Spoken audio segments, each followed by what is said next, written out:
रात के ठीक 2:13 हुए थे। बाहर तेज बारिश हो रही थी और बिजली की चमक पूरे घर की खिड़कियों को कुछ सेकंड के लिए सफ़ेद कर दे रही थी। अचानक उस सुनसान मकान के अंदर एक जोरदार आवाज़ हुई। धड़ाम। आवाज़ सुनकर राजेश की नींद खुल गई। उसने घबराकर अपनी पत्नी मीरा को उठाया। मीरा, उठो, लगता है नीचे कुछ गिरा है।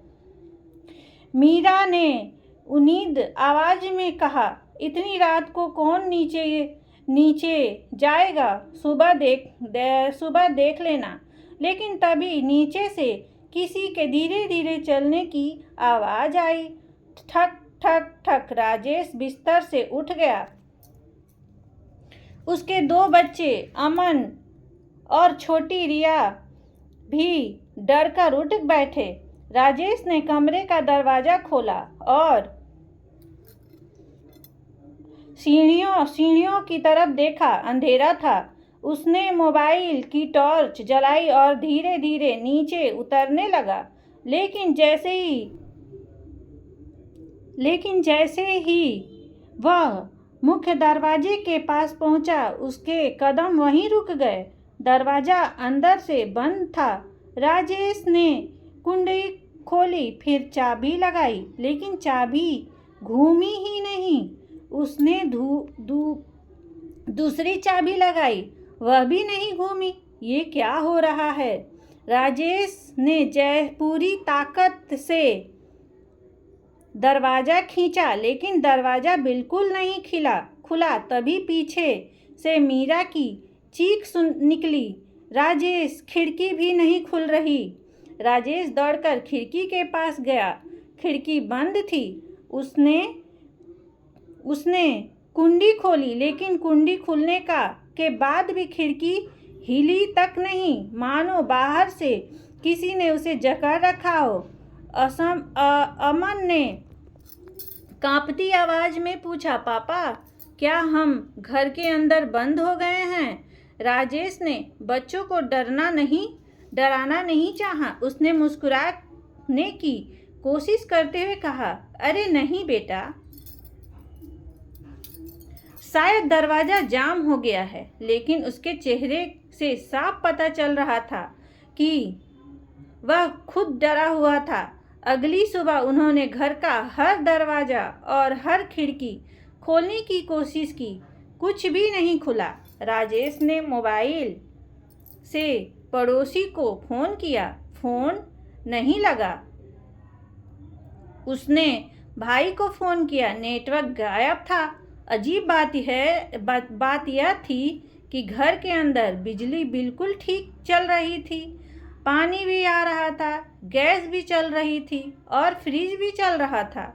लेकिन घर के बाहर जाने का कोई रास्ता नहीं था। पहले दिन उन्हें लगा कि यह किसी तकनीकी समस्या की वजह से हुआ है। दूसरे दिन उन्हें लगा कि शायद ताला बदलवाने के बाद ठीक हो जाए। तीसरे दिन राजेश ने लोहे की रॉड से मुख्य दरवाज़ा तोड़ने की कोशिश की। उसने पूरी ताकत से दरवाजे पर वार किया, 1 बार, 2 बार, 10 बार, लेकिन दरवाज़ा पर खरोच तक नहीं आई। उल्टा रॉड टूट गई। अब परिवार को पहली बार एहसास हुआ कि यह कोई सामान्य समस्या नहीं थी। चौथे दिन राशन कम होने लगा। मीरा ने घर में रखा सामान गिनना शुरू किया। चावल थोड़े थे, आटा कुछ किलो था, दाल भी कुछ, सब्जियां थीं और पानी की टंकी भरी हुई थी। मीरा ने फैसला किया कि आज बहुत सोच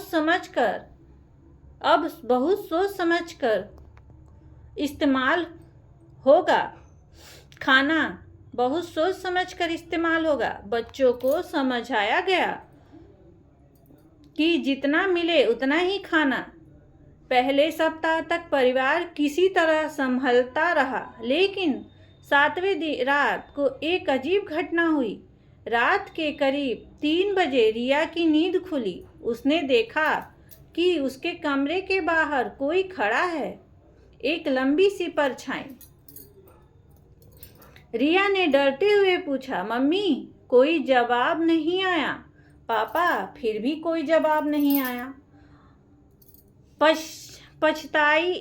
परछाई धीरे धीरे दरवाजे से हट गई। रिया डरकर अपने माता पिता के कमरे में भागी। मम्मी, पापा, कोई बाहर कोई खड़ा है। राजेश तुरंत उठा। वह बाहर गया। गलियारा सा खाली था, लेकिन फर्श पर पानी के गीले निशान थे। ऐसे निशान जैसे कोई बारिश में भीगकर अभी अभी घर के अंदर आया हो। राजेश अब निशानों के पीछे चला। निशान धीरे धीरे घर के पुराने स्टोर तक जा रहे थे। स्टोर रूम का दरवाजा हमेशा बंद रहता था। राजेश ने उसे खोला। अंदर पुराने सामान के अलावा कुछ नहीं था, लेकिन दीवार पर एक चीज देखकर उसकी नजर रुक गई। दीवार पर पेंटिंग से लिखा था, यह घर तुम्हें बाहर नहीं जाने देगा। राजेश का चेहरा पीला पड़ गया। मीरा ने पूछा, यह किसने लिखा? किसी के पास जवाब नहीं था। अगले दिन राजेश ने पूरा घर खंगालना शुरू कर दिया। उसे स्टोर रूम के कोने में एक पुरानी लकड़ी का संदूक मिला। संदूक पर जंग लगी थी। काफी कोशिश के बाद वह खुल गया। अंदर कुछ पुराने कागज, तस्वीरें और एक डायरी थी। डायरी करीब 30 साल पुरानी थी। उसने घर के पुराने मालिक के बारे में लिखा था। राजेश पढ़ता गया और फिर एक जगह आकर उसके हाथ कांपने लगे। डायरी में लिखा था, इस घर में रहने वाला परिवार तब तक बाहर नहीं निकल सकता जब तक घर का पुराना राज सामने न आ जाए। राजेश ने पन्ना पलटा। आगे लिखा था, हर कुछ वर्षों में यह घर एक परिवार को अपने अंदर रोक लेता है। मीरा ने घबराकर डायरी उसके हाथ से ले ली। यह सब बकवास है। राजेश बोला, काश ये बकवास होती। उसी रात घर में पहली बार खिड़की बिजली चली गई। पूरा घर अंधेरे में डूब गया। कुछ सेकेंड बाद बच्चों के कमरे से आवाज आई, खट खट खट। राजेश टॉर्च लेकर दौड़ा। कमरे में बच्चे नहीं थे। अमन, रिया दोनों बिस्तर के नीचे छिपे हुए थे। राजेश ने उन्हें बाहर निकाला। रिया रोते हुए बोली, पापा, किसी ने मेरा नाम लेकर मुझे बुलाया था। राजेश ने पूछा, किसने? रिया ने कमरे के कोने की तरफ इशारा किया। वहीं से राजेश ने टॉर्च घुमाई। कुछ नहीं था, लेकिन दीवार पर एक नया वाक्य लिखा था, तुम्हें वह कमरा ढूंढना होगा। अगले दिन परिवार ने पूरे घर की दीवारें जांचनी शुरू कर दी। एक कमरे की दीवार का बाकी दीवारों से थोड़ी अलग थी। राजेश ने उस पर हाथ मारा। अंदर से खोखली आवाज आई। उन्होंने लकड़ी की अलमारी हटाई। पीछे दीवार में एक छोटा सा छिपा दरवाजा था। दरवाजा खोला तो अंदर एक बहुत संकरा कमरा था। उस कमरे में पुरानी तस्वीर थी, दर्जनों तस्वीरें। हर तस्वीर में एक परिवार था और हर परिवार उसी घर के सामने खड़ा था। राजेश ने तस्वीरों को गौर से देखा। कुछ तस्वीरों के नीचे तारीख लिखी थी, 1968, 1987, 2004, 2021 और आखिरी तारीख देखकर राजेश की सांस रुक गई। वह तस्वीर उसके अपने परिवार की थी, लेकिन वह तस्वीर उस दिन की थी जब वे उस घर में रहने आए थे। मीरा चीख पड़ी, ये तस्वीर किसने खींची? तभी पीछे से दरवाजा अपने आप बंद हो गया। अंदर अंधेरा छा गया। बच्चे रोने लगे और उसी अंधेरे में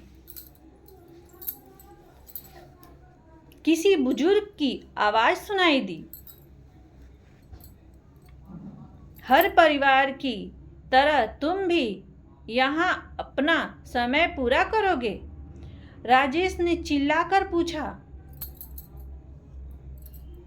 तुम कौन हो? आवाज आई, जिसे इस घर ने बाहर नहीं जाने दिया।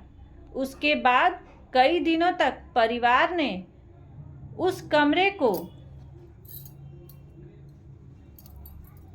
खोलने की कोशिश की, लेकिन दरवाजा नहीं खुला। घर में खाना लगातार कम होता जा रहा था। मीरा ने राशन को छोटे छोटे हिस्सों में बांट दिया। बच्चे दिन में सिर्फ 2 बार खाना खाते। बारिश का पानी इकट्ठा करके इस्तेमाल किया जाने लगा।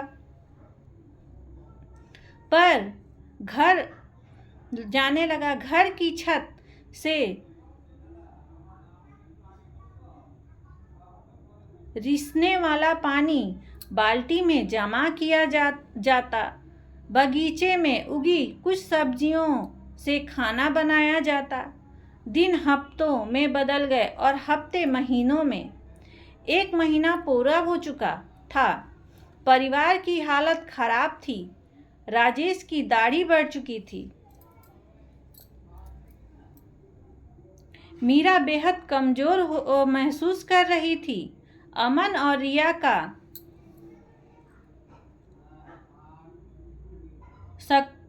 स्कूल छूट चुका था, लेकिन सबसे डरावनी बात यह थी कि घर के अंदर घड़ी हमेशा एक ही समय दिखाती थी, 2:13। चाहे दिन हो या रात, चाहे कितनी भी बार घड़ी बदली जाए,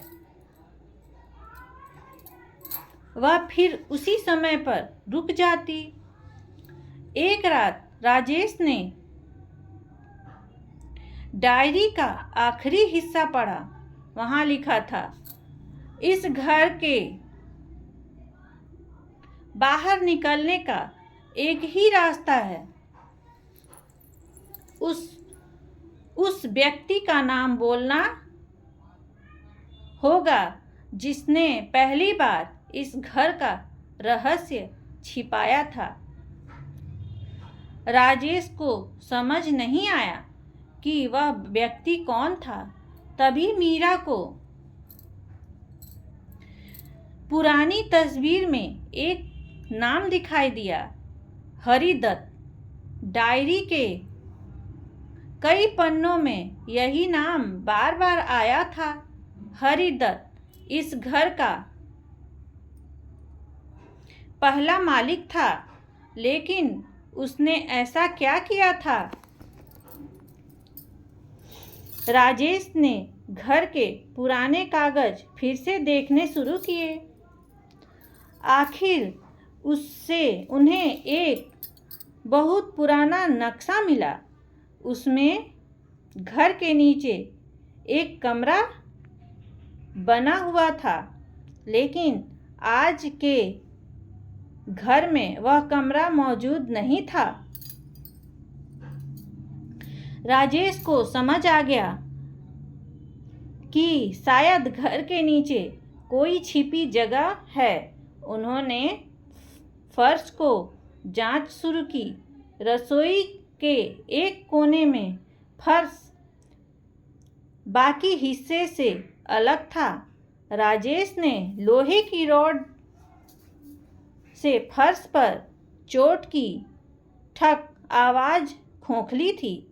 कुछ देर बाद फर्श की एक पटिया हट गई। नीचे सीढ़ियाँ थीं।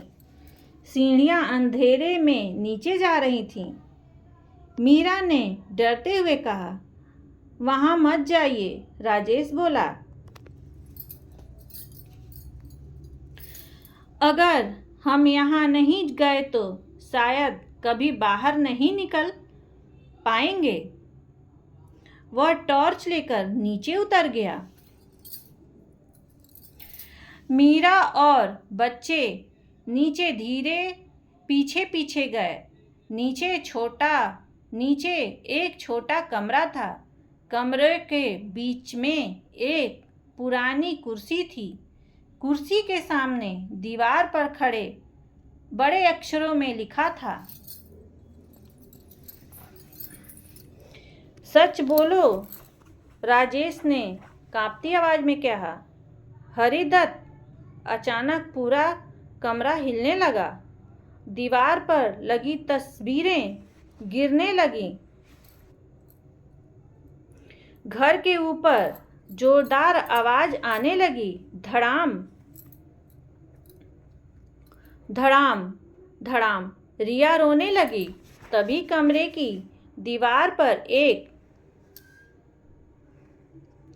पुरानी तस्वीर दिखाई दी। उसमें हरिदत्त खड़ा था और उसके पीछे वही घर था।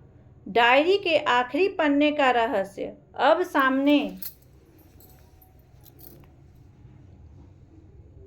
सामने था। हरिदत्त ने वर्षों पहले एक घटना छिपाई थी। उसके बाद उसने इस घर को छोड़ दिया था, लेकिन जाने से पहले उसने घर के अंदर एक ऐसा रहस्य बंद कर दिया था जिसे कभी सामने नहीं आने दिया गया। घर की दीवारों के पीछे पुराने कागजों और तस्वीरों में उस घटना का सच था। राजेश ने उन कागजों को बाहर निकाल लिया। जैसे ही उसने कहा, सच अब छिपा नहीं रहेगा, अचानक ऊपर से दरवाजा खुलने की आवाज आई।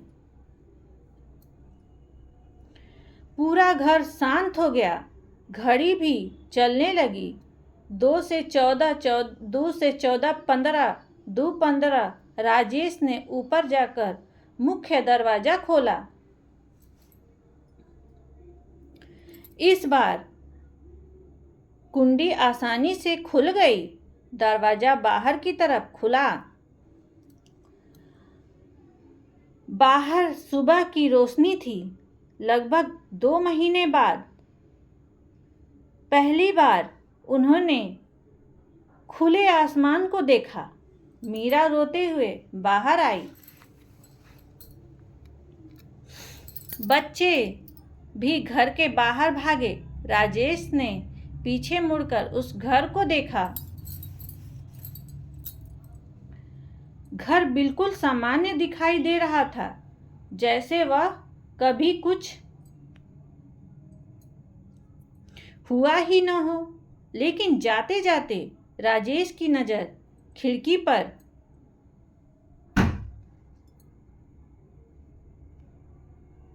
पड़ी। वहां एक बूढ़ा आदमी खड़ा था। राजेश ने ध्यान से देखा। वह वही चेहरा था जो पुरानी तस्वीर में था, हरिदत्त। राजेश ने पलक झपकाई। खिड़की खुली। खिड़की खाली थी। कुछ महीने बाद उस घर को पूरी तरह बंद कर दिया गया। राजेश ने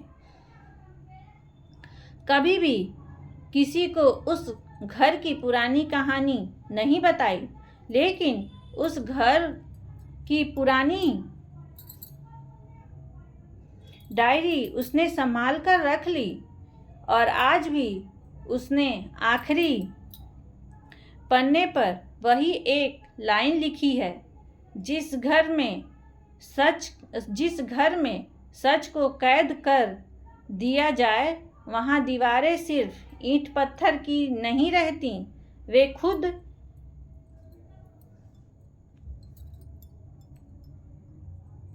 पहरेदार बन जाती हैं। लेकिन कहानी का सबसे डरावना हिस्सा अभी बाकी था। घर छोड़ने के करीब 6 महीने बाद राजेश के परिवार को एक लिफाफा मिला। लिफाफे पर कोई पता नहीं था, अंदर सिर्फ एक तस्वीर थी। राजेश ने तस्वीर देखते ही उसे